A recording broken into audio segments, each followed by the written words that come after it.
The Tower of London on the other side of the Thames behind me is one of the top 5 attractions in London, and with 2.8 million visitors a year, it gets pretty busy. Now, as a local, I'm always looking for unique ways to enjoy this beautiful city without all the crowds, and I've found it. Now, if you want to enter the Tower of London after the crowds have left and watch a rare closing ceremony led by the Beefeaters, well, now is your chance.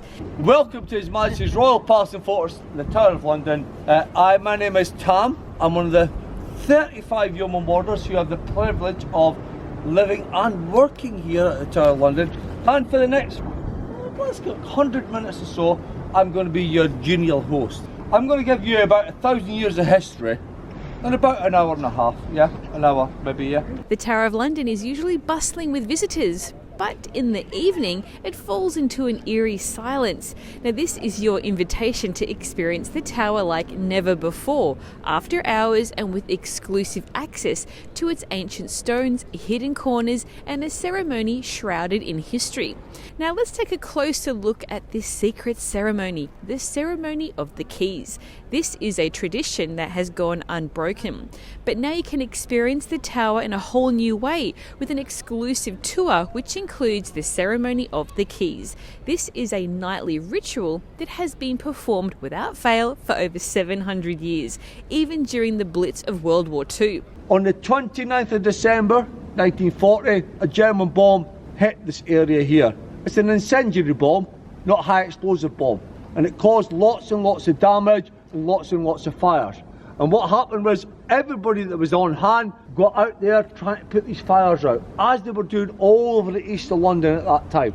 The yeoman warders were all amongst that, including the chief yeoman warder. Now, it actually occurred that night that the first time ever, and the only time ever, that the ceremony of the keys departed from its 10 p.m. thing, yeah? It was 7 minutes late. A telegram was sent to the king to the effects that obviously there'd been a bomb damage and we were putting fires out. The king replied. He said, "I'm glad that nobody was seriously hurt. Please do not let it happen again." Yeah.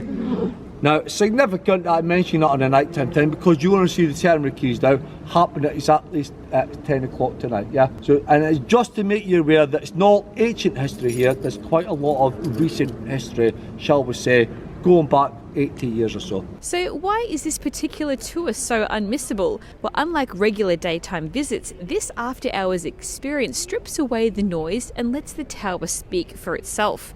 You'll enjoy an intimate atmospheric journey through time, guided by the very people who guard its secrets. Now, it's so secret, in fact, that I'm not even allowed to film this ceremony, but that's okay because I don't want to spoil anything for you. Now, as the dusk settles, the chief yeoman warder, affectionately known as a Beefeater, performs this solemn ceremony, locking the tower's gates with precise time-honoured words, which go something like, "Halt! Who goes there? The keys. Whose keys? King Charles' keys. Pass King Charles' keys. All's well." Now, these simple yet powerful words have echoed through the tower's grounds since the reign of Edward III. They currently reference King Charles III, the reigning monarch, reflecting the continuity of the monarchy. Now, this declaration symbolises the tower's role as a royal fortress, always under the sovereign's protection.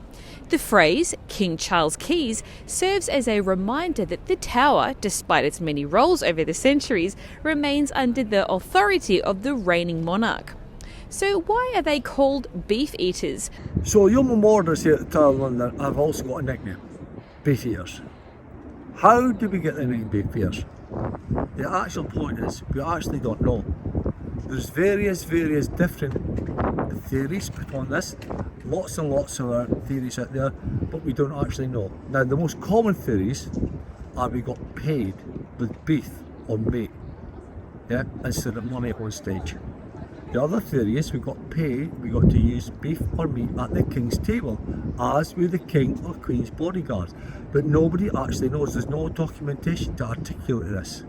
And the reason for this is because we are actually the sovereign's official bodyguards. So, to become a Beefeater now at the Tower of London, you need to have had at least 22 years in His Majesty's Armed Forces. You need to be the rank of warrant officer, some people may understand it as a sergeant major. You need to have been awarded the long service and good conduct medal. Yeah. If you get those 3 criteria, then you can apply to become a Beefeater or a Yeoman Warder here at the Tower of London. This goes back to the year 1826 when the Duke of Wellington came here. When he came here, he saw the Yeoman Warders here as a little bit more circumspect than they should be, and he decided that only sergeants that had been in the service of the British Armed Forces, had also been of a great background, could become Yeoman Warders, and that tradition has continued this very day. Now let's take a glimpse into the past of the Tower of London. It was founded by William the Conqueror in 1078. The Tower of London has stood guard over the River Thames for nearly 1,000 years. William built the tower to establish his dominance over London, to protect his newly conquered territory and deter rebellion. As a symbol of Norman power, the tower served both as a military fortress and a visible reminder of his authority. Over the centuries, the tower has worn many hats: a royal palace, prison, treasury, armoury, and even a menagerie. Up this direction to my right is Mint Street, so named because it was here until the year 1810 that all colonies of the realm and then empire were designed and produced. Now, the buildings that house the mint are also known as the casemates, or houses stroke dwellings within the walls.